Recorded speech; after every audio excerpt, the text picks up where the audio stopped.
बड़े आराम और चैन के साथ बिजनेस कर रहे हैं, अपनी जॉब कर रहे हैं, एंजॉय कर रहे हैं और साथ ही साथ प्रभु भक्ति का भी आनंद भी ले रहे हैं। मगर एक बात सोचने लायक है कि हमारे इस सुख और चैन के पीछे कोई है जो अपना सुख और चैन छोड़कर हमारे सुख के लिए सदैव तत्पर रहता है। और हमारे इस 125 करोड़ भारतवासियों के लिए जो तत्पर रहता है वो है हमारे माननीय रक्षा मंत्री श्री राजनाथ सिंह जी और उनकी पूरी डिफेंस मिनिस्ट्री। एक बार ध्वज लहराकर उनका स्वागत अभिवादन किया जाए। जय हो भारत माता की जय। प्यारे भक्तजनों, मैं बताना चाहूंगा कि वैसे तो साहब की उम्र 70 साल की है, मगर ये कहने में निसंदेह हम कह सकते हैं कि भारत की सेवा के लिए उनका जज्बा एक जोशीले युवान से एक तिनका भी कम नहीं है। प्यारे भक्तजनों, प्यारे युवानों, माननीय राज्य मंत्री श्री पहले कृषि मंत्री रह चुके हैं, उत्तर भारत के मुख्यमंत्री रह चुके हैं, गृह मंत्री भी रह चुके हैं, मगर यह कहते हुए आनंद होता है कि सभी पद पर उन्होंने अपनी सूझबूझ और निर्णय शक्ति से ऐसे ऐसे इनोवेटिव काम किए हैं जो काबिले दाद है। उसमें से एक दो का जिक्र मैं यहां पर करूंगा।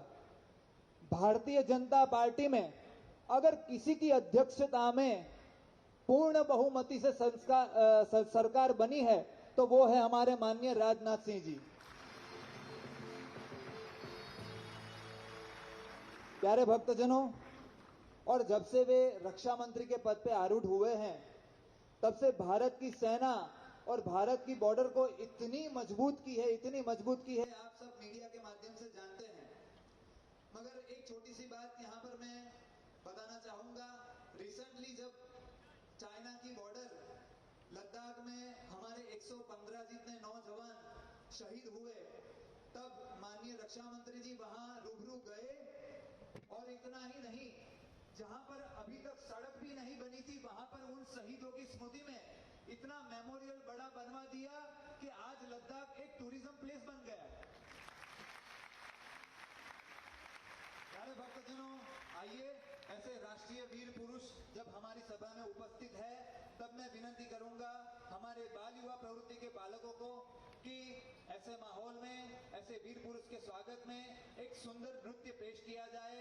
तो सुंदर नृत्य की प्रस्तुति बाल युवा प्रवृत्ति के बालकों के द्वारा।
इतना हृदय में उमंग है, मानो कि उनको लगता है कि आज हमारी सभा में माननीय राजनाथ सिंह के रूप में मेरे राम, मेरे श्याम, मेरे घनश्याम आए हैं। प्यारे भक्तजनों, हमारे माननीय रक्षा मंत्री जी मुझे संत लोग गण बता रहे थे कि इतने प्रभु प्रेमी है, इतने प्रभु प्रेमी है। आज जब मंदिर में आए तब 3-4 बार मस्तक अपना नीचे झुका करके भगवान के दर्शन किए, और यहाँ पर जब वचनामृत को दर्शन के लिए आए तब वचनामृत का भी बड़े भाव से उन्होंने दर्शन किया। और प्रभु प्रेमी होने के साथ साथ वे संत प्रेमी भी इतने हैं। और आज जब इतनी बड़ी संख्या में संतगण उपस्थित है तो संतगण की ओर से मैं स्वागत के लिए मैं आहूत करूंगा हमारे वरिष्ठ संत पूज्य दयालु स्वामी, पूज्य ईश्वर चरण दास जी स्वामी को, कि वे यहाँ पर आएंगे और माननीय रक्षा मंत्री जी को एक सुंदर केस अर्पण करके उनका स्वागत अभिवादन करेंगे। बोलिए स्वामीनारायण भगवान की जय।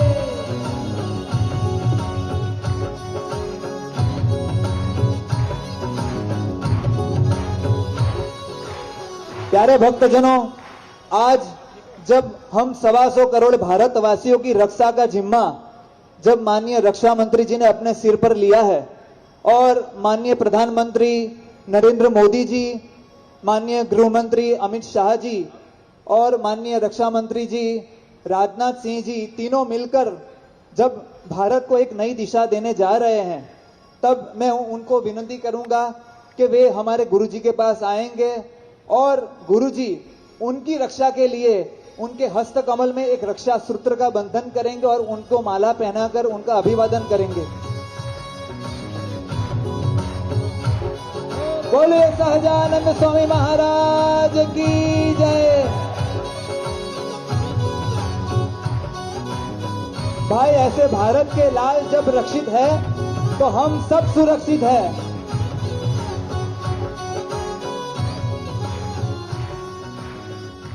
आगे मैं आमंत्रित करना चाहूंगा हमारे बड़ौदा जिला के प्रभारी श्री पराक्रम सिंह जाडेजा और हमारे इस समग्र ज्ञान यज्ञ के यजमान मुकेश भाई ठक्कर। वे दोनों महानुभाव यहां पधारेंगे और एक विशिष्ट हार से माननीय रक्षा मंत्री जी का स्वागत अभिवादन करेंगे।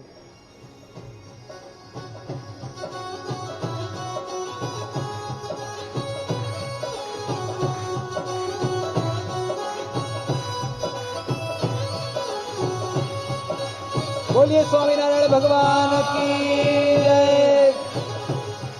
अब आगे आएंगे हमारे गुजरात राज्य के महसूल मंत्री माननीय राजेंद्र भाई त्रिवेदी। वे आकर के एक सुंदर गुलदस्ते से माननीय रक्षा मंत्री जी का सत्कार करेंगे। आइए माननीय राजेंद्र भाई त्रिवेदी जी।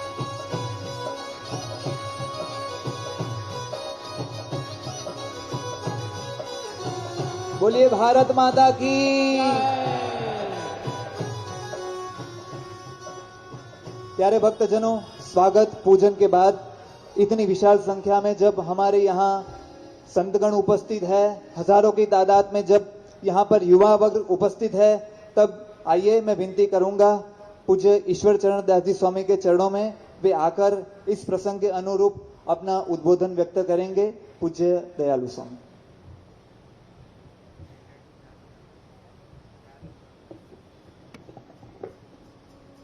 बोलो स्वामीनारायण भगवान की, रामचंद्र भगवान की, कृष्ण कन्हैया लाल की।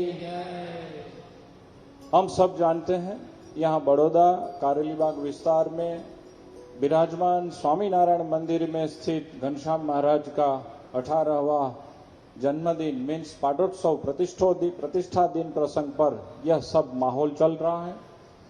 हजारों युवा युवतियों को, बाल बालिकाओं को, किशोर किशोरियों को हमारे प्यारे गुरुजी ने यहाँ बुलाए हैं और इस पावन प्रसंग पर आज यहाँ विराजमान भगवान स्वामीनारायण इस पूरे माहौल के सर्जक और हम सभी को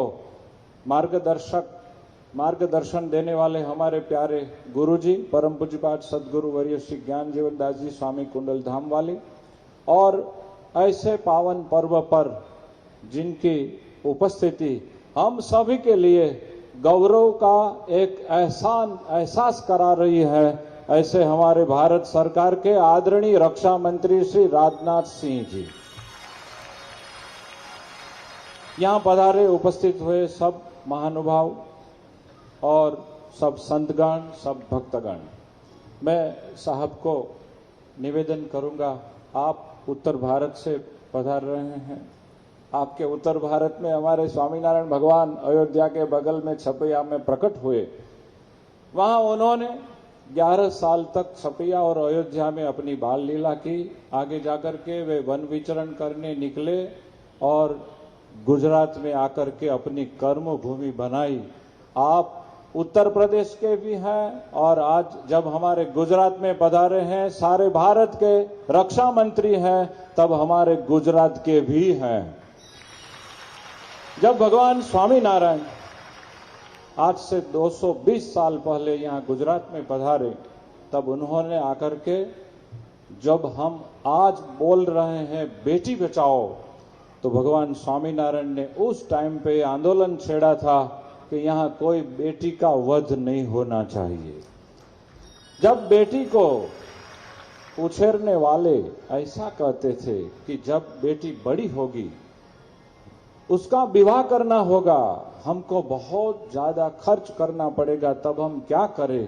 तब भगवान स्वामीनारायण ऐसा कहते थे, मैं इस सत्संग धार्मिक जनता से पैसा मांग करके आपको दूंगा, लेकिन आपकी बेटी बचाइए, बेटी का वध मत करिए, वो पाप है।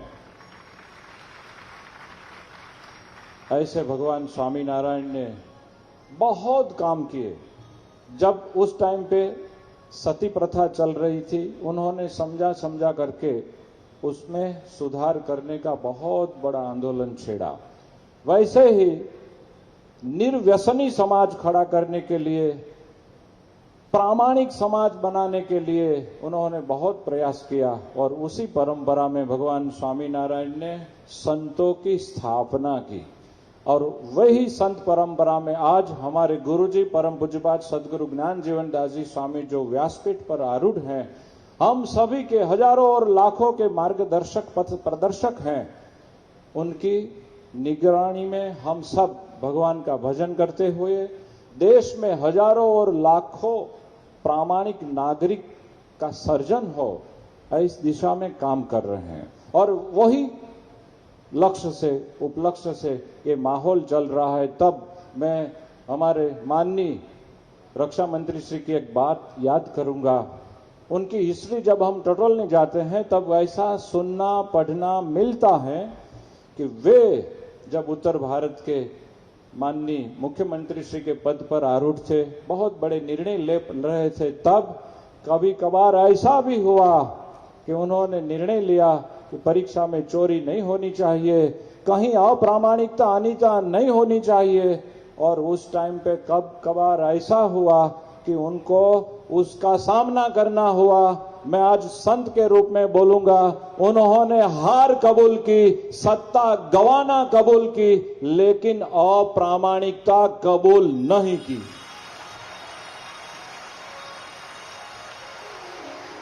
इसलिए आज हम लोग गौरव महसूस करते हैं। भारत को आज सीना तान के बोलना चाहिए, हमारे प्राइम मिनिस्टर नरेंद्र मोदी जी और रक्षा मंत्री राजनाथ सिंह जी जब तक इस भारत में सक्षम है, तब तक हम हमारी धर्म की रक्षा के लिए सदैव सक्षम बने रहेंगे। बहुत आनंद हुआ, साहब पधारे। लाखों युवा युवतियों जब यहां संस्कार का अभ्युदय प्राप्त कर रहे हैं, भारत के उत्तम नागरिकता प्राप्त कर रहे हैं, और वो भी एक संत के श्रीमुख से। भारत का सपूत कैसा होना चाहिए, वो इस देश में पैदा हुआ है तो किस तरह से जीवन जीना चाहिए, वो बात जब स्वामीनारायण भगवान के संत के श्रीमुख से हम प्राप्त करते हैं, तब आज भारत मां और पूरे भारतीय वर्ग बहुत खुशहाली का एहसास करेंगे। ऐसे माहौल में रक्षा मंत्री श्री राजनाथ सिंह जी पधारे, मैं उनका बहुत बहुत स्वागत करता हूं। अभिवादन करता हूं और उनकी उपस्थिति के कारण मैं मेरी गुरुजी और सभी संत गण की ओर से खुशी भी अभिव्यक्त करता हूं। जय स्वामीनारायण। खूब खूब धन्यवाद पूज्य दयालु स्वामी जी का। प्यारे भक्तों, उद्बोधन का दौर आगे बढ़ाते हुए मैं विनंती करूंगा, श्री स्वामीनारायण संप्रदाय की राजधानी वड़ताल धाम से यहाँ पर उसके संस्था के चेयरमैन देव प्रकाश दास जी स्वामी यहाँ पर मौजूद है और कोठारी स्वामी डॉक्टर संत वल्लभ दास जी भी यहाँ पर मौजूद है। तो उनमें से डॉक्टर संत वल्लभ दास जी स्वामी को मैं आहूत करूंगा कि वे यहाँ पर आएंगे और प्रसंग के अनुरूप अपनी हृदय की उर्मियां यहाँ पर व्यक्त करेंगे। डॉक्टर संत वल्लभ दास जी स्वामी, वड़ताल संस्थान।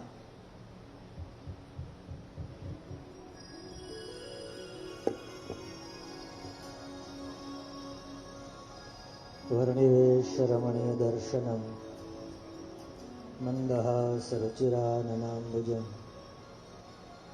पूजितं सुरनरोत्तमेर्मुदा श्रीधर्मनंदनमहं विचिन्तये।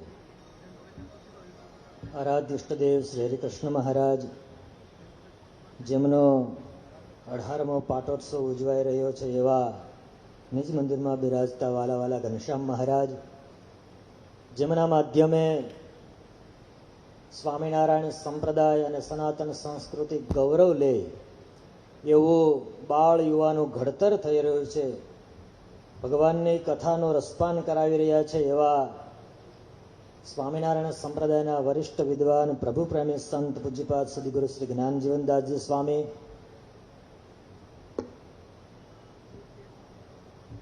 और इस देश की रक्षा के लिए समग्र विश्व में छीना तान के खड़े रहने का गौरव हमको जिन्होंने प्रदान किया है, ऐसे हमारे रक्षा मंत्री माननीय श्री राजनाथ सिंह जी, हमारे गुजरात के महसूल मंत्री राजेंद्र त्रिवेदी जी, बड़ौदा के प्रथम नागरिक केयूर भाई, पूर्व प्रथम नागरिक भरत भाई, योगेश भाई, यजमान गण एवं सारे युवागण, सबको मेरी ओर से हृदय से जय श्री स्वामीनारायण, जय श्री स्वामीनारायण। मैं आज ये युवा सभा को एक प्रश्न पूछना चाहता हूं, आप जवाब देंगे?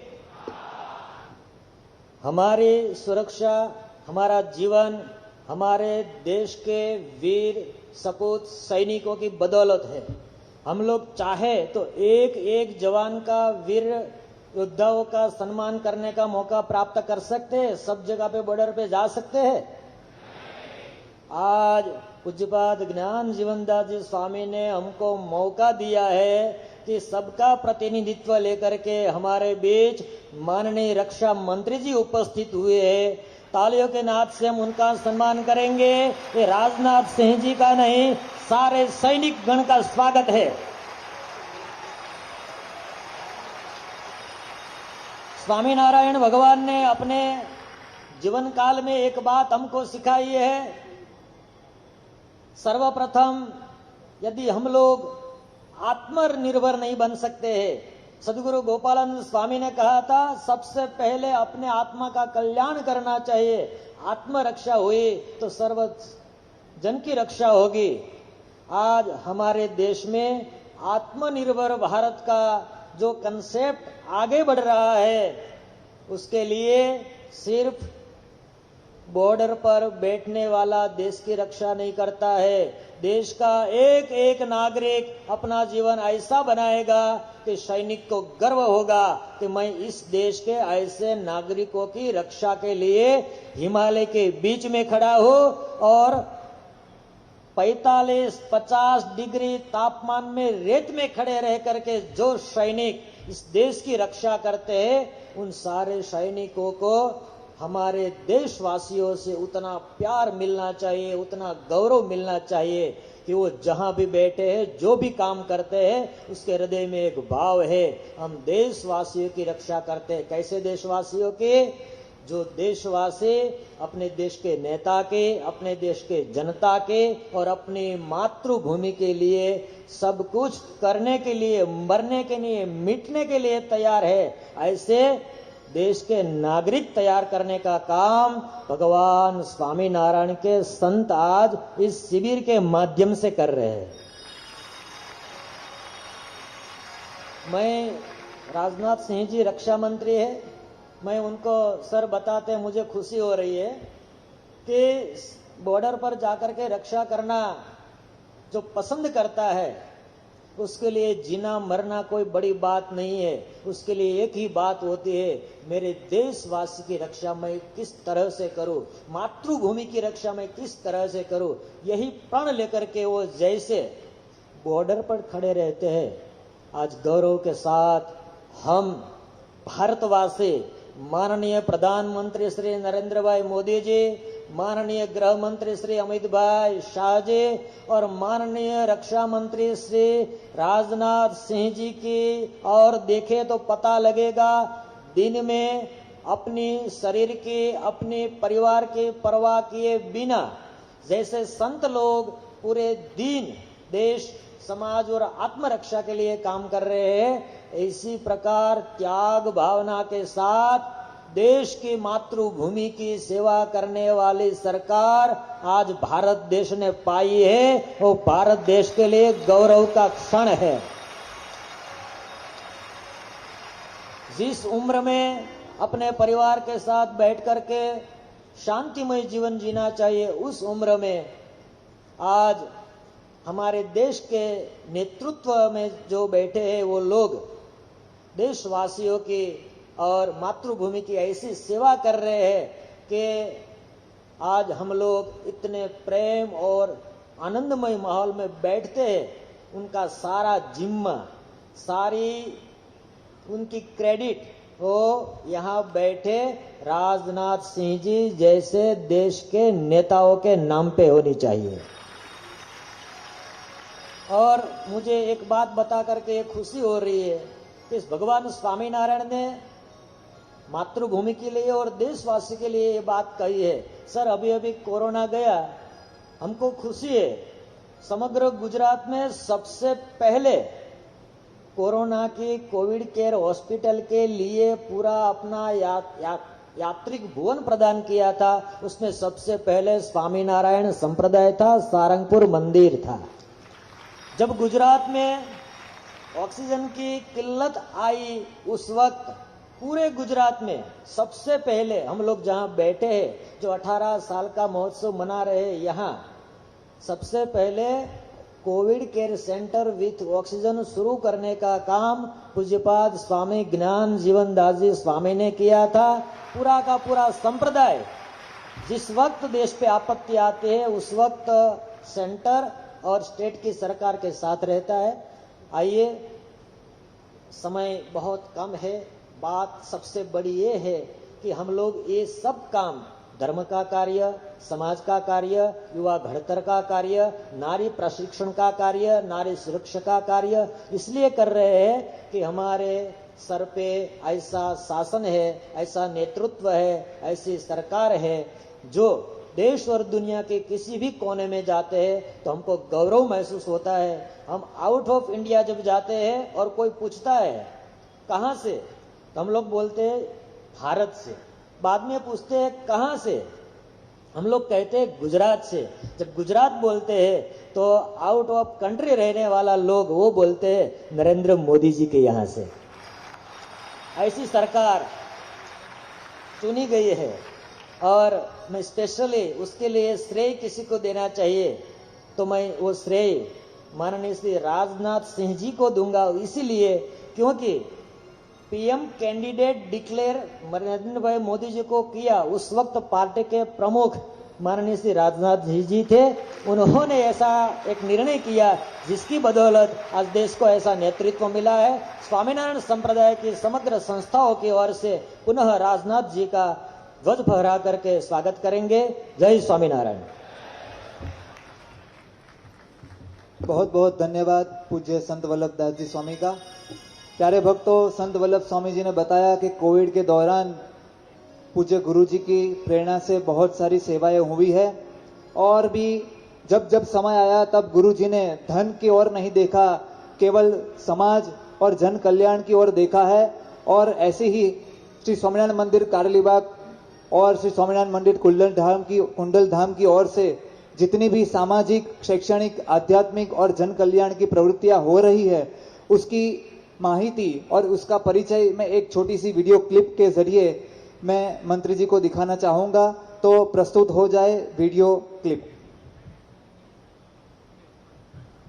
कुंडल धाम श्री स्वामीनारायण भगवान का परम प्रासादिक महातीर्थ, पुण्य सलील उतावली नदी का पावन तट, श्री रामेश्वर महिमा मंडित 200 साल पुराने श्री कुंडलेश्वर महादेव जी की स्थापन भूमि, श्री ज्ञान जीवन दास जी स्वामी के 100 त्यागी संतों का पवित्र आश्रम, 200 गीर गायों का पावन आवास, 15,000 उपरांत वृक्षों का संवर्धन स्थल, जैविक खेती एवं अनुपम औषध वाटिका से समृद्ध स्वास्थ्यालय। यह है पवित्र कुंडल धाम। चाहे हो छात्रालयों का निर्माण या दरिद्र सहाय, अन्नदान से लेकर विद्यादान और आपातकालीन सहाय तक, कुंडल धाम की सेवा सर्वाणी अनंत आत्माओं की श्रेय कारिणी बनती रही है, जिसका एक जीवंत उदाहरण है पूज्य ज्ञान जीवन दास जी स्वामी की प्रेरणा से कुंडल गांव के हर एक घर में शौचालयों का निर्माण, परम पूज्य सद्गुरु श्री ज्ञान जीवन दास जी स्वामी की पुनीत प्रेरणा से संचालित श्री स्वामीनारायण मंदिर कारेलीबाग वडोदरा एवं कुंडल धाम द्वारा चलाए जाने वाली बाल युवा संस्कार प्रवृत्ति आज गांव से लेकर विदेश तक लक्षावधि बाल युवकों के हृदय में मनुष्यत्व, संस्कार, सदाचार से लेकर आध्यात्मिकता के प्रकांड दीपों का प्रज्वलन कार्य अविरत कर रही है। बाल बालिका शिविर, युवा युवती शिविर, महिला शिविर एवं आत्मीय सभाओं जैसे विभिन्न वार्षिक आयोजन भारत देश के अनमोल युवा धन को सुचारू प्रेरणा एवं परिपोषण से समृद्ध करने में सफल है। वर्चुअल संपोषण सभाओं से लेकर 3D एनिमेशन, लाइव कथा आदि प्रकल्प हमें जाकी कराते हैं पूज्य ज्ञान जीवन दास जी स्वामी जैसे महापुरुषों के हृदय से बहते सर्व जीव हितावह करुणा प्रवाहों की। अतः वंदन हो इन महापुरुषों के चरणों में। शत शत वंदन सर्वदाता श्री स्वामीनारायण भगवान को। जय श्री स्वामीनारायण।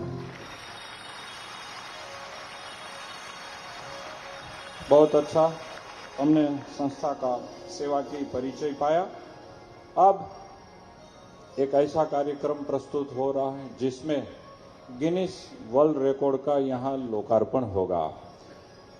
बहुत समय हो गया, गुरुजी को ये वर्ल्ड रिकॉर्ड गिनीज बुक ने प्रदान कर दिया। हम लोग बार बार यादी देते थे, गुरुजी इसका लोकार्पण किया जाए, लोकार्पण किया जाए। गुरुजी उसको पोस्टपोन करते रहे।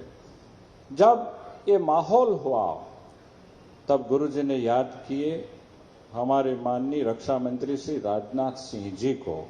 हमारे मंडल के एक छोटे संत पूज्य अखंडवृत्ति स्वामी को आज्ञा की, अखंडवृत्ति दास तुम प्रयास करो, यदि सर यहाँ पधारे तो हम उनका स्वागत करके आशीर्वाद दे करके उसके सहभागिता में इस वर्ल्ड रिकॉर्ड को लोकार्पण करेंगे। क्यों, आप जानते हो, ये वर्ल्ड रिकॉर्ड तो है संपूर्ण आध्यात्मिक धार्मिक, लेकिन उसका लोकार्पण समारोह में हमारे भारत सरकार के रक्षा मंत्री श्री को जोड़ देने का आशय क्या है।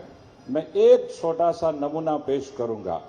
गुरुजी की आज्ञा से हमारे मंडल के संत अखंडवृत्ति स्वामी भारत भर में जो जो महान व्यक्तित्व हैं, जो देश के लिए, समाज की उन्नति के लिए बिना स्वार्थ काम करते हैं, उनके साथ कनेक्शन बनाते हैं और गुरु जी का आशीर्वाद वहां तक पहुंचाते हैं। वो अखंडवती स्वामी जब जब साहब को फोन करते हैं, वे इतने बड़े व्यस्त हैं, तुरंत फोन नहीं उठा पाते, लेकिन जब उनको पता लगेगा कि अखंडवती स्वामी जी कुंडल धाम वाले का फोन आया था, मैं ले नहीं पाया, जब फ्री हो साहब स्वयं सामने से स्वामी जी को फोन करते। ये बात हम लोगों के लिए गौरव की बात है। भारत सरकार के इतने बड़े पद पर आरूढ़ एक राजकीय महापुरुष एक संत को फोन करने के लिए स्वयं समय निकालते हैं, बात करते हैं, पूछते हैं क्या काम था स्वामी जी। आज इसीलिए मैं गिनीज वर्ल्ड रिकॉर्ड बुक का जब लोकार्पण समारोह अब प्रस्तुत हो रहा है, उसमें माननीय रक्षा मंत्री श्री को याद करने का ये वजह बता रहा हूं। बात ऐसी है, भगवान स्वामीनारायण जब भी पृथ्वी पर थे, उन्होंने 49 वर्ष तक इस पृथ्वी पर अपना जीवन रखा और उस टाइम पे उन्होंने बहुत बेजोड़ काम किए। वे जब तक रहे उन्होंने जो भी काम किया उन सभी की डिटेल जिसमें लिखी हुई है, ऐसा एक ग्रंथ है, उनका नाम है श्री हरि चरित्रामृत सागर। भगवान स्वामीनारायण के दीक्षित संत आधारानंद स्वामी ने यह ग्रंथ बनाया है। मैं मानता हूं पूरे हिंदी जगत का ये सर्वोपरि ग्रंथ है। 1,02,500 से भी ज्यादा उसमें पद्य है, जैसे तुलसी रामायण में है। ऐसे भगवान स्वामीनारायण के जीवन पर आधारित इस ग्रंथ की कथा पूज्यपाद गुरु जी ने ईस्वी सन 2011 में चालू की और हर रोज वो कथा चलती थी, पूरे विश्व में लाइव टेलीकास्ट होती थी और वो कथा चली 6 साल 4 मास 18 दिन तक वो कथा ऐसे ही चलती रही। और उसके कलाक में क्या हुआ, 2440 कलाक 44 मिनट और 52 सेकंड तक वो कथा रिकॉर्ड हुई और पूरे विश्व में गई। जब ये बात Guinness book of world record को पता चला और उन्होंने ये इसके बारे में जब जांच की, उनको ये बहुत अच्छा लगी और वो बात के लिए उन्होंने भगवान स्वामीनारायण के संत, उस कथा के करने वाले वक्ता हमारे गुरुजी परम पूज्यपाद सदगुरु श्री ज्ञान जीवन दास जी स्वामी के नाम पर एक वर्ल्ड रिकॉर्ड दर्ज किया और उनका नाम दिया है लार्जेस्ट ऑडियो बुक श्री हरिचरित्रामृत सागर का ये अवार्ड। और आज वो अवार्ड हमारे परम पूज्यपाद गुरुजी और हमारे रक्षा मंत्री श्री के कर कमलों के द्वारा लोकार्पण होगा। तो मैं गुरुजी और रक्षा मंत्री श्री को प्रार्थना करूंगा, ये गिनीज वर्ल्ड रिकॉर्ड आज पूरे विश्व में लोकार्पित हो, ऐसी वे हम पर कृपा करे। तो गुरुजी और रक्षा मंत्री श्री दोनों मिलकर के वो लोकार्पण का अब कार्य करें।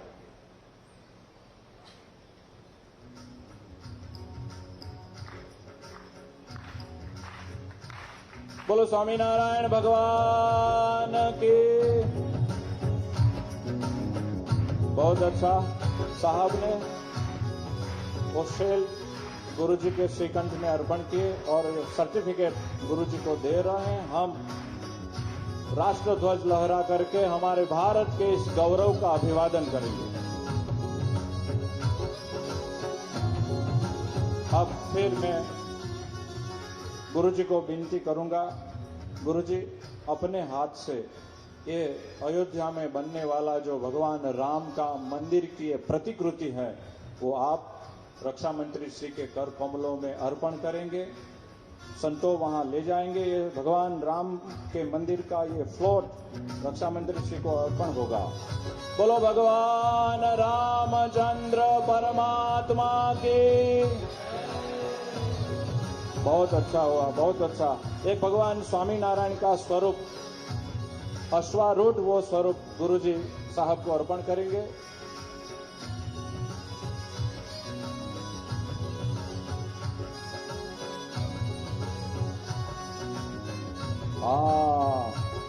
हमारे माननीय रक्षा मंत्री श्री क्षत्रिय कुलोत्पन्न है, भगवान स्वामीनारायण अश्वारूढ़ हैं और कुंडल धाम की गौशाला का ग्रुप भी साहब 1 मिनट साहब।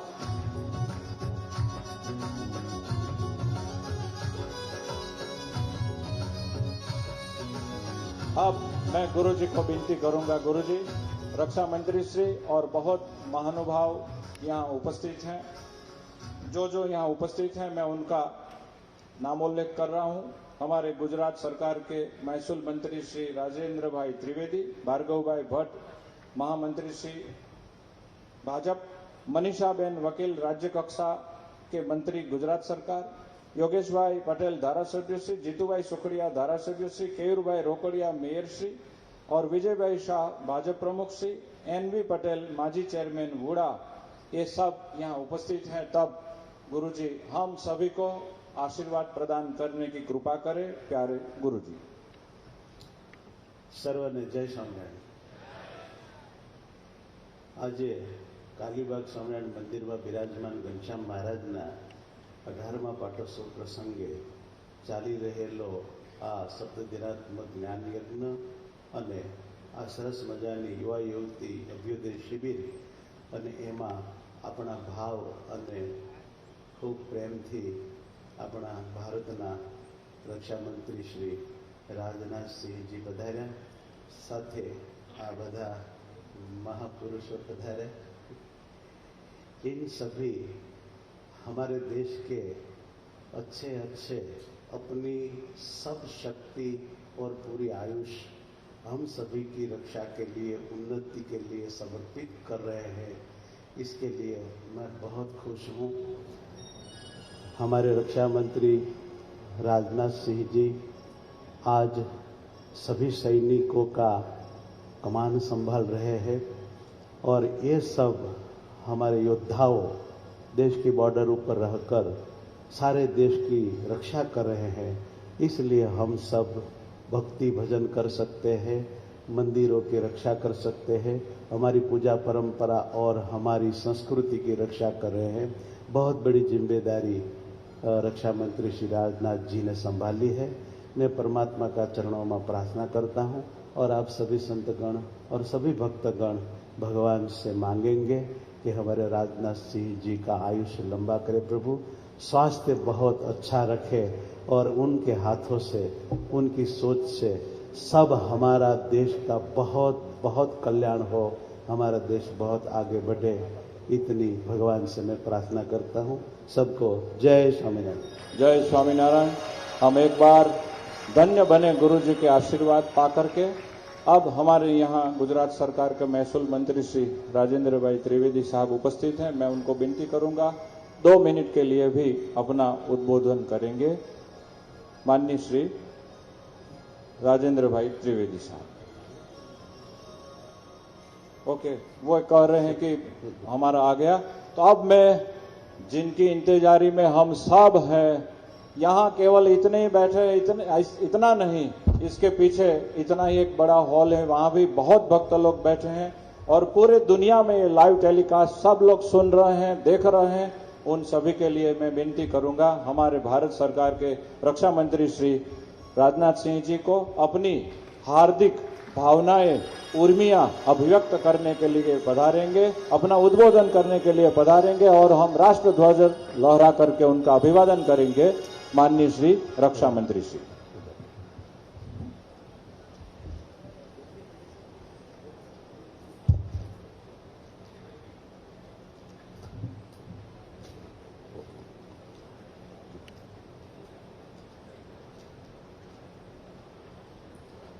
इस सभा में विराजमान भगवान श्री स्वामीनारायण जी, परम पूज्य गुरु जी श्री ज्ञान जीवन दास जी स्वामी, पूज्य श्री ईश्वर शरणदास जी स्वामी, जिन्हें हम लोग बहुत ही आदर से और प्यार से दयालु महाराज कहते हैं, और बड़ताल मंदिर के चेयरमैन पूज्य श्री देव प्रकाश स्वामी जी, बड़ताल मंदिर के कोठारी पूज्य श्री संत वल्लभ स्वामी जी, और इस विराट युवा युवती शिविर में उपस्थित सभी संतों भक्तों को हमारा भाव से जय श्री स्वामी नारायण। इसके अतिरिक्त इस कार्यक्रम में श्री राजेंद्र त्रिवेदी जी हमारे राजस्व मंत्री गुजरात, श्री केयूर भाई रोकड़िया महापौर और श्री भार्गव भाई भट्ट प्रदेश महामंत्री, श्री पराक्रम सिंह जडेजा और डॉक्टर विजय भाई शाह यह भी इस कार्यक्रम में मौजूद हैं। मैं कुछ घंटे पहले या कहूं अधिक से अधिक 1 घंटे पहले इस शिविर में आया हूं और मैं कहना चाहता हूं कि शिविर में आने के बाद एक अद्भुत सकारात्मक ऊर्जा का मैं अनुभव कर रहा हूं।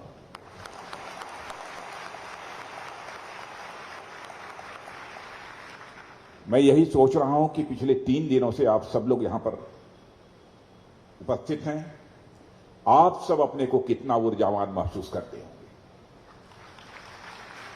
इस स्थान पर आने के बाद मुझे लगा कि मैंने काफी देर कर ली।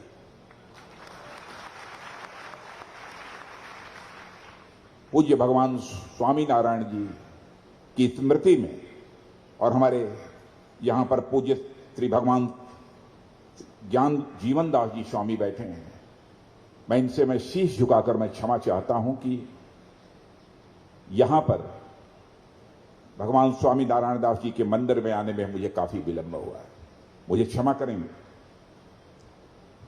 और अभी तक इस शिविर में जितना मैंने देखा है, जाना है और समझा है, मैं कह सकता हूं कि आप सभी कुछ गिने चुने और अत्यंत सौभाग्यशाली लोग हैं जिन्हें यह शिविर अटेंड करने का अवसर प्राप्त हुआ है। पूज्य स्वामीनारायण जी द्वारा दिव्य ज्योति आज से लगभग 200 साल पहले, 230 साल पहले दयालु जी महाराज ने बतलाया, पहले प्रज्वलित की गई थी और वह आज भी हमें मार्ग दिखाने का काम कर रही है। मैं स्वामीनारायण जी की जन्मभूमि उत्तर प्रदेश से उनकी कर्मभूमि गुजरात आकर उनके एक ऐसे विराट स्वरूप का दर्शन कर रहा हूं जिसकी छवि आप सबके ऊपर स्वाभाविक रूप से अंकित हो चुकी है।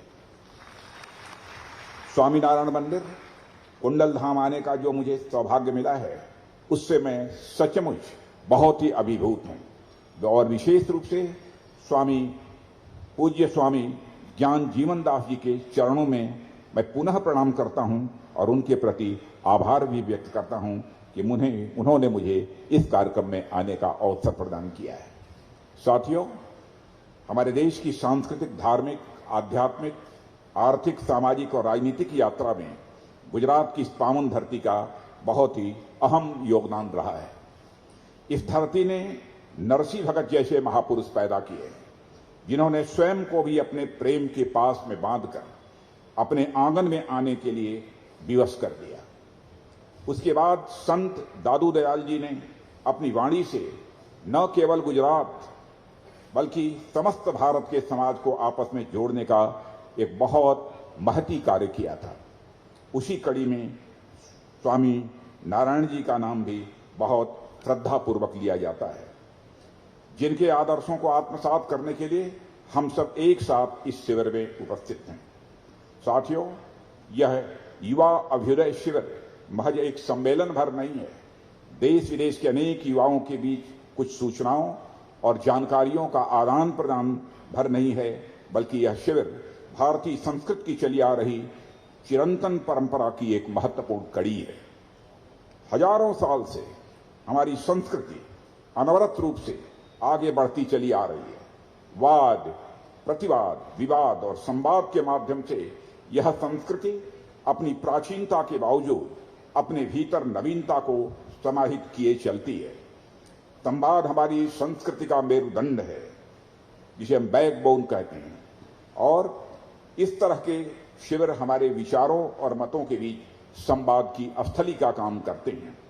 साथियों, हमारे देश की संस्कृति शुरू से ही विविधता से पूर्ण रही है।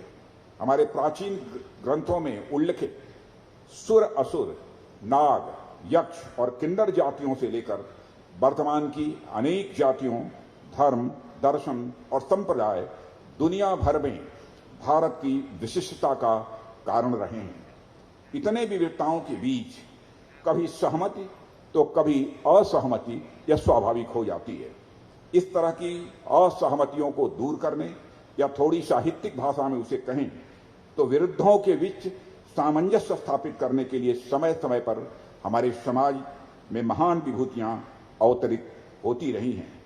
इन्होंने अपने ज्ञान और दर्शन से न केवल समाज के तात्कालिक रूप से जोड़ने का काम किया, बल्कि सामाजिक समरसता के भविष्य का भी इन्होंने मार्ग प्रशस्त किया है। श्री स्वामीनारायण जी महाराज भी मैं समझता हूं इस तरह की विविधताओं में संतुलन स्थापित करने वाले एक शिखर पुरुष थे। महानुभाव, हमारी संस्कृत केवल इसलिए महान नहीं है कि यह 5 या 10 हजार या कई हजार वर्ष पुरानी है, बल्कि यह इसलिए महान है कि श्री स्वामीनारायण जी जैसे महापुरुषों के माध्यम से यह आदि से वर्तमान तक अविच्छिन्न रूप से जुड़ी हुई है, इसलिए महान है। इसलिए हम देखेंगे तो पाएंगे कि रामायण से लेकर रामानुज तक, वेदों से लेकर विवेकानंद जी तक और गीता से लेकर गांधी जी तक भारतीयता के शाश्वत मूल्य हमें आपस में गुंथे हुए दिखाई देते हैं। ऊपर से देखने पर तो द्वीपों की तरह तमाम संतों और भक्तों की विचारधारा में हमें अंतर मिल सकता है, पर अंदर से देखेंगे तो पाएंगे कि वह मानवता और जगत कल्याण के धरातल पर एक दूसरे से जुड़े हुए हैं।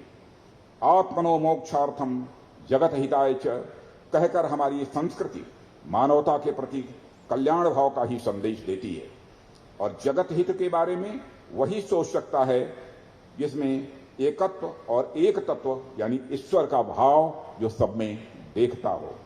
और मैं कह सकता हूं इस संप्रदाय के बारे में, यह संप्रदाय सचमुच भारत की संस्कृत के मनीषियों का जो संदेश है कि यत पिंडे तद ब्रह्मांडे, जो पिंड में है वही ब्रह्मांड में है, जो जड़ में है वही चेतन में है, जो सूक्ष्म में है वही विवर्त में है, जो छोटे में है वही बड़े में है, जो मेरे में है वही तेरे में है, इस भाव को सोचने वाला यह संप्रदाय। और यही कारण तो है, केवल बैठकर मंदिर में यहां पूजा नहीं करते हैं लोग, समाज के लिए ही पूरा इन्होंने अपना जीवन समर्पित कर दिया है। कहां मिलेगा? और सचमुच इसी को अध्यात्म कहते हैं। मन कितना बड़ा है देवियों सज्जनों, छोटे मन का व्यक्ति कभी आध्यात्मिक नहीं हो सकता, बड़े मन का व्यक्ति ही आध्यात्मिक हो सकता है। और मैं कह सकता हूं इस संप्रदाय के लोगों का मन बहुत बड़ा है, मन बहुत बड़ा है।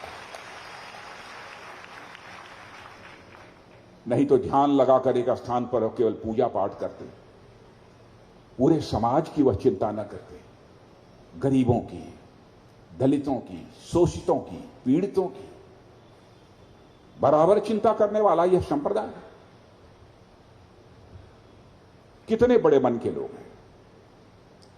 और मैं जानता हूं जिसका मन जितना बड़ा होता है उसी अनुपात में उसे आनंद, सुख, आनंद और परमानंद की अनुभूति होती है, जिसका जितना बड़ा मन बना है। मुझे बतलाया गया है कि यहां पर कुछ छात्र भी हैं, मैथमेटिक्स उन सभी लोगों ने पढ़ी होगी, और मैं समझता हूं कि आप लोगों में से बहुत सारे लोगों ने कम से कम हाई स्कूल तक तो गणित जरूर पढ़ी होगी। यदि मैं कहूं थोड़े देर के लिए मान लीजिए कि मन आपका सर्किल है, एक वृत्त है, और इस सर्किल के सर्कमफेरेंस को यानी परिधि को जैसे जैसे बढ़ाते जाएंगे, इस मन के परिधि को यानी इसके डायमीटर को जैसे जैसे बढ़ाते जाएंगे, उसी अनुपात में, उसी रेशियो में आपके सुख की, आनंद की मात्रा बढ़ती चली जाएगी और अंततोगत्वा आप परमानंद को प्राप्त करेंगे। अंग्रेजी में इसे कहना हो तो कह सकते हैं कि circumference of man is directly proportional to the magnitude of sukh. Circumference of man, circumference का मतलब परिधि होता है, circumference of man is directly proportional to the magnitude of anand. Circumference of man is directly proportional to magnitude of Paramanand.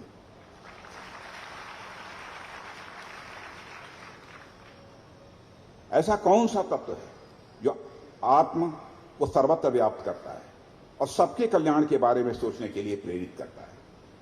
इसी का उत्तर स्वामीनारायण जी ने अपने अनमोल ग्रंथ शिक्षा पत्री के माध्यम से जन जन तक प्रसारित करने का भगीरथ प्रयास किया था।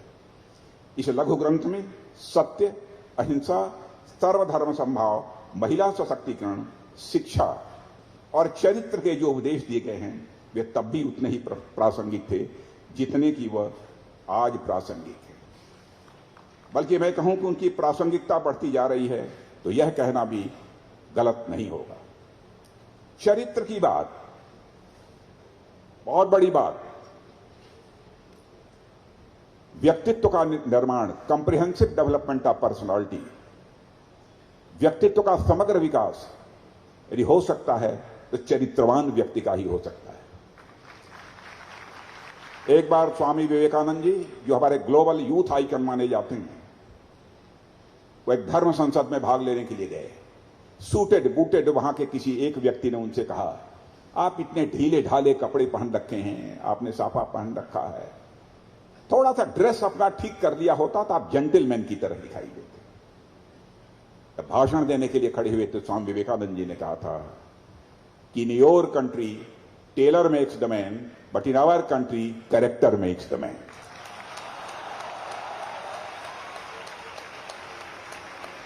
और मैं देख रहा हूं कि यहां भी उसी पर आग्रह है। इस संप्रदाय में, भारतीय संस्कृति में स्वामीनारायण परंपरा इस देश के भक्ति आंदोलन और समाज सुधार की दो धाराओं का संगम है। और यह परंपरा भारतीय चिंतन और राष्ट्रीय चेतना की अभिव्यक्ति भी है।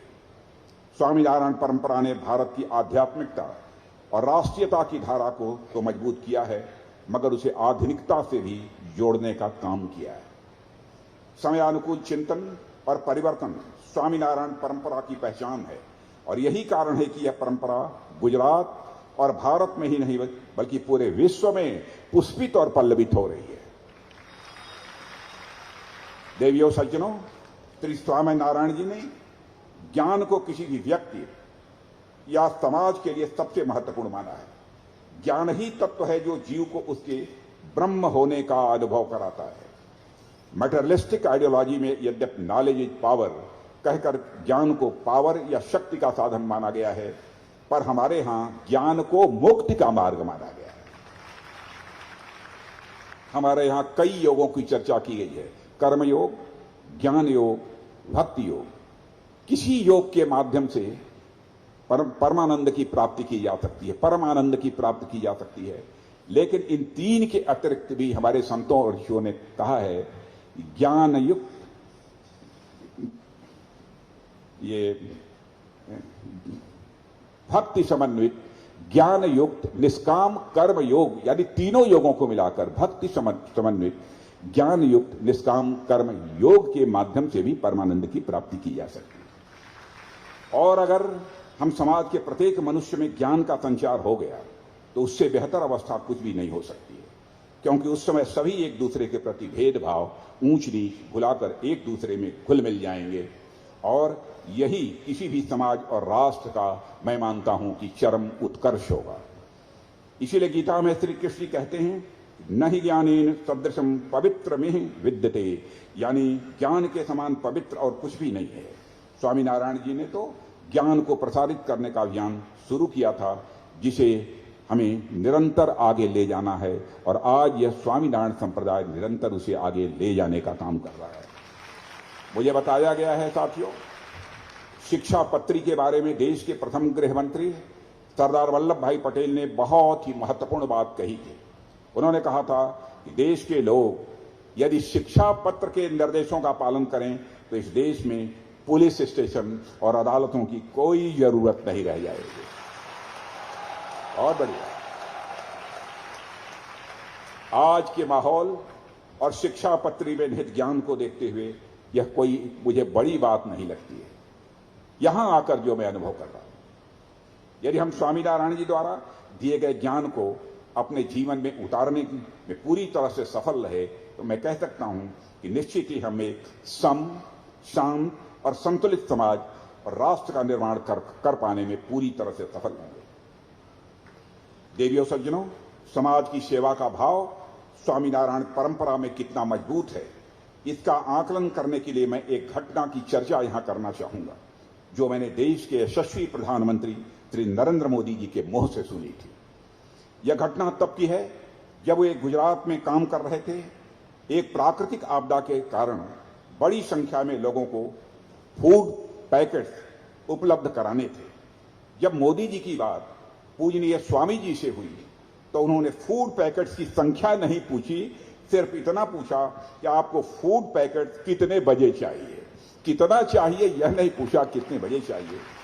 यह है समाज की सेवा करने में स्वामीनारायण जी परंपरा की उदारता और तत्परता। देश को ऐसे व्यक्तियों की आज जरूरत है जो सबसे पहले देश, फिर समाज और फिर अपने बारे में सोचे। इस तरह के शिविर में देश और समाज के प्रति जो संस्कार दिया जा रहा है, मैं उसके लिए कुंडल धाम की मुक्त कंठ से सराहना करता हूं और हृदय से मुक्त कंठ से सराहना करता हूं और हृदय से मैं श्रद्धा की अभिव्यक्ति भी करता हूं। साथियों, जैसे बिना मजबूत नींव के कोई इमारत बुलंद नहीं हो सकती है, बिना जड़ के कोई वृक्ष विशाल नहीं हो सकता है, उसी तरह बिना अपनी संस्कृति परंपराओं और अपने स्वर्णिम अतीत को समझे और उसका मान किए कोई सभ्यता भी महान नहीं बन सकती है। साथियों, एक समय था जब भारत ज्ञान विज्ञान के क्षेत्र में पूरे विश्व में नंबर 1 था, मगर सदियों की गुलामी के बाद हम में से बहुत सारे लोग भारत के उस गौरवशाली अतीत से परिचित नहीं हैं। मैं सैकड़ों उदाहरण दे सकता हूं, मगर समय अभाव के कारण कुछ ही बातें मैं यहां रखूंगा। आप में से सभी लोग अपनी जिंदगी में जीरो या शून्य के इस्तेमाल से अच्छी तरह परिचित हैं। बिना जीरो के दर्शन और गणित दोनों ही अधूरे हैं। मगर यह जीरो आया कहां से? यह जीरो मानवता को भारत की देन है, जो मैथ्स के छात्र रहे हैं क्वाड्रेटिक इक्वेशन से भी अच्छी तरह परिचित होंगे। Quadratic equation a+b² is equal to a² + b² + 2ab। वे क्वाड्रेटिक इक्वेशन से भी परिचित होंगे। और यह क्वाड्रेटिक इक्वेशन कहां से आया? यह हमारे भारत में पैदा हुआ स्वामी श्रीधराचार्य जी की यह खोज थी। यह दुनिया के दूसरे देशों की खोज नहीं। आज पूरी दुनिया में यह साबित हो चुका है। जिस पाइथागोरस प्रमेय की, पाइथागोरस थ्योरम की हम चर्चा करते हैं, यह पाइथागोरस थ्योरम बोधायन ने, हमारे महर्षि बोधायन ने पाइथागोरस से 300 साल पहले ही इसे खोज लिया था। यह है भारत।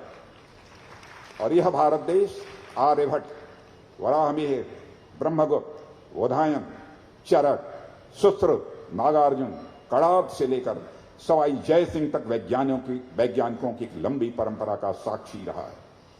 प्रसिद्ध जर्मन एस्ट्रोनॉमर कॉपरनिकस ने लगभग 1000 वर्ष पूर्व आर्यभट्ट ने पृथ्वी के गोल होने और उसके अपनी धुरी पर घूमने की पुष्टि कर दी थी। कॉपरनिकस से 1000 वर्ष पहले यह आर्यभट्ट ने यह सिद्ध कर दिया था कि पृथ्वी गोल है और अपनी धुरी पर वह घूमती है। मेरे युवा साथियों, भारत एक समय में विश्व गुरु था और इसकी स्वर्णिम गाथा इतिहास के पन्नों में अंकित है। आज हम 21वीं सदी में हैं और इस सदी में भारत को फिर से अपनी श्रेष्ठता के नए अध्याय लिखने होंगे। इसका हमें संकल्प लेना होगा और इसके लिए आर्थिक, सामाजिक और राजनीतिक क्षेत्र समेत जीवन के हर क्षेत्र में नई ऊंचाइयां हमें हासिल करनी होंगी और इसमें युवाओं का ही सबसे महत्वपूर्ण योगदान होगा। और मैं मानता हूं कि युवाओं के लिए सबसे बड़ा प्रेरणा स्रोत हमारी महान सांस्कृतिक विरासत है। साथियों, गांधी जी ने आज से लगभग 100 साल पहले कहा था कि मैं अपने घर के चारों तरफ दीवार नहीं चाहता हूं, न ही अपनी खिड़कियों को बंद रखना चाहता हूं। मैं चाहता हूं कि सभी सभ्यताओं की हवा मेरे घर में सहजता से आए। पर उन्होंने यह भी कहा था कि कोई भी बाहरी हवा इतनी तेज न चले कि मैं औंधे मुंह गिर पड़ूं, और यह मुझे किसी भी सूरत में स्वीकार नहीं है। यह गांधी जी ने कहा था। हमें आज की दुनिया में जो हो रहा है उससे अनजान नहीं रहना है, पर इसके साथ साथ हमें यह भी सुनिश्चित करना है कि हमें किसी भी बाहरी प्रभाव द्वारा हमारी संस्कृति, परंपरा और उसमें निहित मूल्यों को भी खतरे में डालने की स्थिति भी हमें नहीं बनने देनी है। हमें यह सुनिश्चित करना है कि हमारे युवा जितने विश्वास के साथ कोट पैंट टाई पहने, उतने ही गर्व के साथ धोती और कुर्ता भी पहने। जय हो। हमारे युवा कोडिंग में अव्वल हों, पर वेद पुराण उपनिषद के ज्ञान में भी वह किसी से पीछे न हो, ऐसा बनने की जरूरत है। भारत वेद पुराण उपनिषद रामायण महाभारत गीता और गुरु ग्रंथ साहब की धरती है। यह व्यास कबीर नानक देव मीराबाई और साईं की धरती है। यह शंकराचार्य के अध्यात्म, विवेकानंद के ज्ञान, ब्रह्मगुप्त बोधायन चरक के विज्ञान और पूज्य स्वामी नारायण जी के संतुलन और बड़प्पन की यह धरती है। सदियों से भारत ने ज्ञान और आत्मखोज के नए मापदंड स्थापित किए हैं। चाहे वह भौतिक विज्ञान हो या सामाजिक विज्ञान, हर फील्ड में नए कीर्तिमान स्थापित किए हैं।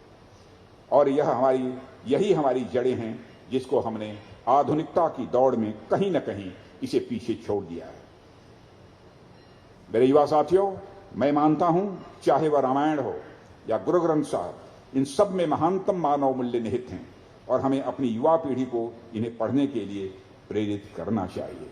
और हमारे स्वामी जी का शिक्षा पत्र भी हमें किसी भी सूरत में छोड़ना नहीं चाहिए, उसका हमें नित्य पाठ करना चाहिए। मुझे इस बात की प्रसन्नता है कि संस्कार शिविर में भाग लेने वाले युवाओं को भारत की सनातन संस्कृति और संस्कार से परिचित कराया जा रहा है। साथियों, इन परंपराओं में हमारे संस्कारों, हमारे मूल्यों और हमारे रूट्स के श्रेष्ठ अभिव्यक्ति है। मैं उस सोच को नकारता हूं जो आधुनिकता और परंपरा के बीच एक अंतर्निहित संघर्ष देखता है। आपका कल था इसलिए आज है, अतीत था तभी वर्तमान है। अतीत को नकारना वर्तमान को नकारने जैसा है। उस सोच को भी मैं नकारता हूं कि भौतिक विचारों और आध्यात्मिक कल्याण के बीच अंतर्निहित एक संघर्ष देखता है। क्योंकि सभी भौतिक सफलता के बावजूद लोग आध्यात्मिक कल्याण की तलाश में हैं और आधुनिकता के बावजूद हम अपने अस्तित्व के सवालों के जवाब खोजने के लिए आखिर में अपने सनातन विचारों और दर्शन का ही दरवाजा खटखटाते रहे हैं। देवियों सज्जनों, भारत एक ऐसा देश है जहां विभिन्नता कभी भी संघर्ष का कारण नहीं बनी है। भारत वह देश है जो मर्यादा पुरुषोत्तम राम को पूजता है और स्थापित मर्यादाओं से आगे जाने वाले कृष्ण को भी पूजता है। हम पूर्णिमा का उत्सव भी मनाते हैं और अमावस्या का भी मनाते हैं। पूरी दुनिया में भारत ही एक ऐसा देश है जहां सभी संप्रदाय के लोग मिलजुल कर रहते हैं। मुस्लिम समाज के 72 फिरके इस देश में मिलते हैं, दुनिया के किसी देश में नहीं मिलते हैं। सबसे पुराना चर्च भी यही मिलता है। जब पारसियों को अपने वतन में उत्पीड़न का सामना करना पड़ा तो उन्होंने सबसे पहले इस देश और इसी प्रदेश में आकर शरण ली थी, गुजरात प्रदेश में आकर शरण ली। और साथियों, भारत अपार संभावनाओं का देश है, सुखद विरोधाभासों का यह देश है। यह एक ऐसा देश है जहां एक राजकुल में जन्मा बालक भिक्षुक बनकर विश्व को सबसे शांत प्रिय धर्म देता है, वहीं एक साधारण बालक एक गरीब ब्राह्मण की मदद से एक साम्राज्य की स्थापना कर लेता है। यह भारत की महान परंपरा है। और आज जब हम न्यू इंडिया के निर्माण में लगे हैं, जिसका हमारे प्रधानमंत्री ने आह्वान किया है, तो हमारा मार्गदर्शक हमारा ओल्ड इंडिया और उसकी समृद्ध सांस्कृतिक परंपरा होनी चाहिए। हमें अपने ओल्ड इंडिया को किसी भी सूरत में भूलना नहीं है। वहां से हमको इंस्पिरेशन हासिल करनी है, वहां से हमको प्रेरणा हासिल करनी है। आज जब भारत 5 ट्रिलियन की अर्थव्यवस्था बनने की दिशा में अग्रसर है, तब हम अपनी 5000 वर्ष से पुरानी सभ्यता को हमें समझना होगा। आज जब हम मंगल पर जाने की तैयारी में हैं, तो हमें यह याद रखना होगा कि सदियों पहले हमने सूर्य और धरती की दूरी माप लिया था कि यहां से सूर्य की यहां से कितनी दूरी है, सूर्य की चंद्र से कितनी दूरी है, चंद्र की धरती से कितनी दूरी। आज जब हम पुरुषों और महिलाओं को बराबरी का हक देने की बात कर रहे हैं, तो हमें यह जान लेना आवश्यक है कि वैदिक और उत्तर वैदिक काल में महिलाओं को एक गरिमामयी स्थान प्राप्त था। उन्हें देवी, सहधर्मिणी, अर्धांगिनी, सहचरी माना जाता था। स्मृति काल में भी यत्र नार्यास्तु पूज्यन्ते तत्र देवाः रमन्ते कहकर उसे सम्मानित स्थान प्रदान किया गया है। पौराणिक काल में भी शक्ति का स्वरूप मानकर उसकी आराधना की जाती रही है। वैदिक काल में लड़कियों और लड़कों दोनों का ही उपनयन संस्कार होता था। वैदिक काल में महिलाओं को भी शास्त्रों पर शास्त्रार्थ करने का अधिकार मिला हुआ था। गार्गी, अपाला जैसी ऋषियों ने इसी महान भारतीय परंपरा से निकली हुई हैं और इस परंपरा का उन्होंने पालन किया है। भारत आज विश्व नेतृत्व के लिए तैयार हो रहा है। Economy, science and technology, innovation आदि क्षेत्रों में नई ऊंचाइयां छूने की दिशा में भारत तेजी से आगे बढ़ रहा है। उसे याद रखना होगा, इन सब का आधार हमारे बीते हुए कल में है। और साथियों, आने वाला समय भारत का समय है, यह मानकर चलिए। और इस गुजरात ने हमें एक ऐसा सशक्त नेतृत्व दिया है कि हर हिंदुस्तान के नागरिक का एक विश्वास बढ़ा है कि आने वाला समय भारत का समय है। कि नरेंद्र मोदी जी के रूप में जब यूरोप का अभ्युदय हुआ था तो उसकी जमीन, वहां हुए पुनर्जागरण, जिसे अंग्रेजी में रेनेसांस कहते हैं, ने तैयार की थी। भारत की आजादी की जमीन भी स्वामी नारायण, स्वामी विवेकानंद, स्वामी दयानंद सरस्वती जैसे विचारकों ने सांस्कृतिक पुनर्जागरण के माध्यम से की थी। साथियों, आज इस शिविर में आने के बाद मुझे अब तक जो भी अनुभव हुआ और आप लोगों के माध्यम से इस शिविर, इस संस्था और हमारे राष्ट्र का जो भविष्य मेरे सामने उभर कर आ रहा है, मैं उस पर संक्षिप्त में अपनी बात रखना चाहूंगा। आज दुनिया जिस तरीके से बदल रही है, इससे आप सभी लोग अच्छी तरह अवगत हैं। तमाम वैज्ञानिक विकासों के साथ साथ और एक ओर मानव जीवन सुगम बन रहा है, तो दूसरी ओर दुनिया किस गर्त में जा रही है, इस बात से भी आप सभी अच्छी तरह अवगत हैं। ऐसे में दुनिया को एक बार फिर मानवता के कल्याण के बारे में विचार करने की जरूरत है, जिसमें भारत एक लीडर की भूमिका निभा सकता है और दुनिया को पुनः एक प्रकाश की जरूरत है, मार्गदर्शन की जरूरत है, जो हमारा देश अपने विचारों के माध्यम से इस दुनिया को प्रदान कर सकता है। वर्तमान में दुनिया में बढ़ती विसंगतियों से निजात पाने का जो सर्वसुलभ और कारगर तरीका मुझे लगता है, निस्संदेह वह अध्यात्म है। अध्यात्म का अर्थ होता है आत्मज्ञान, अध्यात्म का अर्थ होता है आत्मचिंतन, आत्ममनन एवं विश्लेषण, और अध्यात्म का अर्थ होता है परमात्मा से मिलन का प्रयास। जब मैं आत्मज्ञान की बात कर रहा हूं, तो इसका अर्थ है स्वयं को भली भांति जानना। हम अपने आप को जितना अधिक जान सकेंगे, हम अपने शरीर को और मन को उतना ही बेहतर अनुशासित और नियंत्रित कर सकेंगे। अध्यात्म अपने मन की ऐसी शक्तियों पर नियंत्रण पाने का एक बहुत ही महत्वपूर्ण और अद्भुत मार्ग है। और इसी तरह जब मैं आप लोगों के सामने परमात्मा से मिलन के प्रयास की बात कर रहा हूं, तो मैं स्पष्ट करना चाहूंगा परमात्मा से मेरा तात्पर्य क्या है। दुनिया भर के हर एक धर्म और संप्रदायों ने परमात्मा को अपनी अपनी दृष्टि से देखा है और परिभाषित किया है। किसी ने उसे सगुण के रूप में देखा है, किसी ने उसे निर्गुण के रूप में देखा है, किसी ने गुरु के रूप में, तो किसी ने अलौकिक तत्व के रूप में देखा है। पर इन सबके बावजूद एक समान गुण है जो आपको हर एक पंथ में मिलेगा, वह है इस धरती पर मनुष्य मात्र में परमात्मा की उपस्थिति। सनातन धर्म यह मानता है ईश्वर किसी न किसी रूप में इस धरती पर उपस्थित प्रत्येक जीव जंतु के भीतर उपस्थित है। आदि शंकराचार्य ने अपने अद्वैतवाद के माध्यम से इस विचार को और अधिक पुष्पित पल्वित किया और उनका मानना था जीव ब्रह्म का ही अंश है और वह माया के पर्दे के कारण ब्रह्म से वह विमुख रहता है। पर ज्ञान के प्रभाव से यह पर्दा हटाया जा सकता है और जीव द्वारा ईश्वर की प्राप्ति संभव है।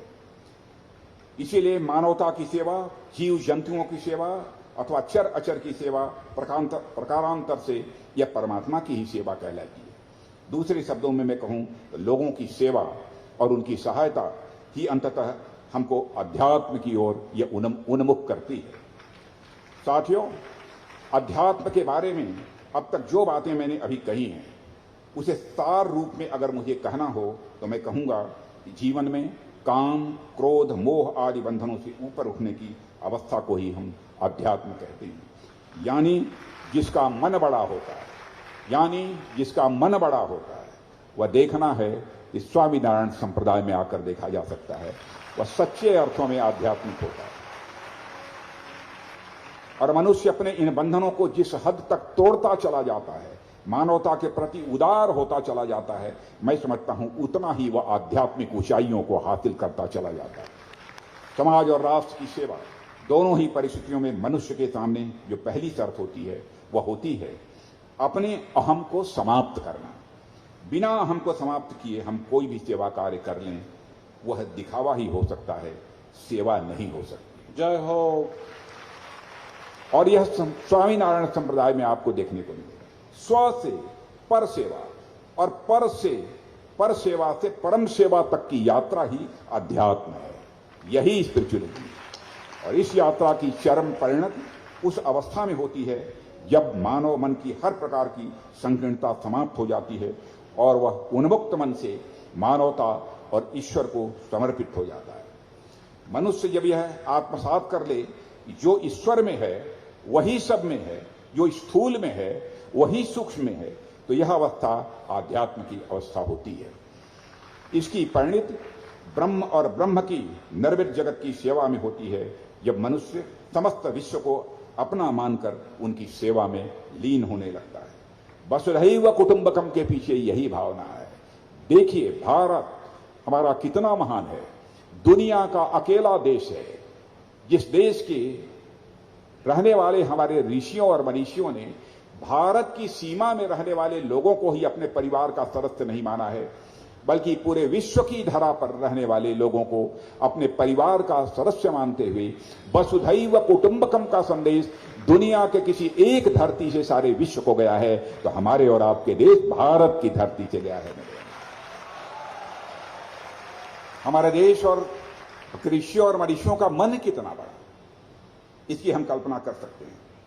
वसुधैव कुटुंबकम के पीछे यही भावना है जो संदेश हमारी भारत पूरे विश्व को गया है।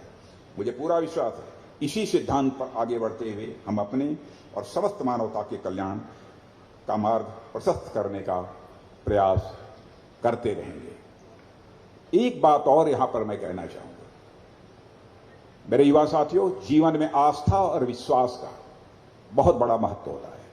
यदि स्वामीनारायण संप्रदाय से आप जुड़े हैं, कभी हो सकता है कभी कभी मन बहुत ही चंचल होता है, कभी विचलित हो जाता है, लेकिन एक बार जुड़े हैं तो आस्था और विश्वास किसी भी सूरत में इस संप्रदाय से टूटना नहीं चाहिए। मैं आप सबसे अपील जय हो, जय हो। क्योंकि मेरा मानना है कि आस्था और विश्वास से ही परमात्मा की प्राप्ति हो सकती है। आस्था और विश्वास से, और जीवन की सारी समस्याओं का समाधान यदि कहीं पर है तो आस्था और विश्वास में। बहुत खूबसूरत। यहां पर मैथमेटिक्स पढ़े हुए लोग होंगे, गणित पढ़ा हुआ लोग।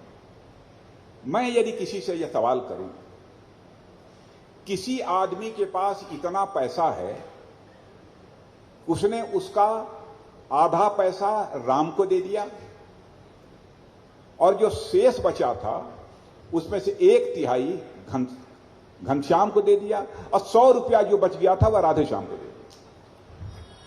बतलाइए कुल रुपया कितना था, कितना पैसा था? कोई बतला पाएगा इसमें? फिर से सुन लीजिए प्रश्न मेरा। एक व्यक्ति के पास इतना पैसा था कि उसने आधा उस पैसे का राम को दे दिया, 1/3 श्याम को दे दिया और उसके अलावा जो 100 रुपया बचा था वो घनश्याम को दे दिया। बतलाइए कितना पैसा था? कोई बतला सकता है इसमें? अब देखिए, आस्था और विश्वास से इस समस्या का समाधान मैं निकालने जा रहा हूं। आप मान लीजिए let us consider that amount was a. मान लीजिए कि वह अमाउंट ए था, तो A/2 राम को दे दिया, A/3 श्याम को दे दिया, बचा कितना? 100 रुपया। तो A/2 minus A/3 is equal to 100। It means 5A। इसका मतलब अब यह हो गया A/6 हो गया। A/6 इज इक्वल टू 100, यानी A इज इक्वल टू 600, 600, यानी उस व्यक्ति के पास 600 रुपया था, 600 था जो उसने दे दिया। माने आस्था और विश्वास के आधार पर आप यदि गणित की समस्याओं का समाधान कर सकते हैं, मैथमेटिक्स की प्रॉब्लम्स को यदि आप सॉल्व कर सकते हैं, तो आस्था और विश्वास के आधार पर जीवन की समस्याओं का समाधान क्यों नहीं निकाला जा सकता? यह बात हमारी समझ में है। ऐसे मैथमेटिक्स के, फिजिक्स के मैं कई उदाहरण आप सबको दे सकता हूं कि जीवन में आस्था और विश्वास का कितना महत्व है। इसलिए मैं अपने युवा साथियों से कहना चाह रहा हूं, आस्था विश्वास कभी डिगना नहीं चाहिए। इतना श्रेष्ठ कार्य, मैं सचमुच अभिभूत हूं स्वामीनारायण संप्रदाय से, अभिभूत। और इस अवसर पर अधिक कुछ न कहते हुए इस पावन उत्सव में मुझे आमंत्रित करने के लिए इस संस्था को मैं धन्यवाद क्या दूं, मैं क्या दमा सा व्यक्ति, लेकिन मैं कहना चाहूंगा आपने मुझे आमंत्रित किया, इसके लिए मैं आपका ऋणी हूं। और मैं यकीन के साथ मैं कह सकता हूं आज मैं अपने आप को और अधिक ऊर्जावान अनुभव कर रहा हूं। मैं आप सबके भविष्य के प्रयासों की सफलता के लिए शुभकामनाएं देते हुए और पूज्य स्वामी जी के चरणों और सभी संतों के चरणों में शीश झुकाकर प्रणाम करते हुए अपना निवेदन यहीं पर मैं समाप्त करता हूं। बहुत अच्छा, बहुत अच्छा। एक बार राष्ट्र ध्वज लहरा करके साहब के इस निवेदन को हम अभिवादित करेंगे। मैं पहले सोच रहा था कि संतों ने साहब के सिर पे ये केसरी कलर का साफा क्यों बांध दिया, लेकिन साहब ने अपने भाषण से वो चरितार्थ करा दिया कि भारत का एक नेता भी ऐसी आध्यात्मिकता की सोच को अपने हृदय में रख सकते हैं। बहुत अच्छा, बहुत बहुत धन्यवाद। प्यारे भक्तगण, आने वाली कल यहाँ हमारे प्यारे गुरुजी ने ब्लड डोनेशन कैंप का आयोजन रखा है। हम सब हजारों संत और भक्तगण ब्लड डोनेशन करेंगे समाज की सुखाकारी के लिए, पीछे वाली बिल्डिंग के बेसमेंट में। अब यहाँ जो महानुभाव उपस्थित हैं जिनका नाम मैंने ले लिया है, उसमें से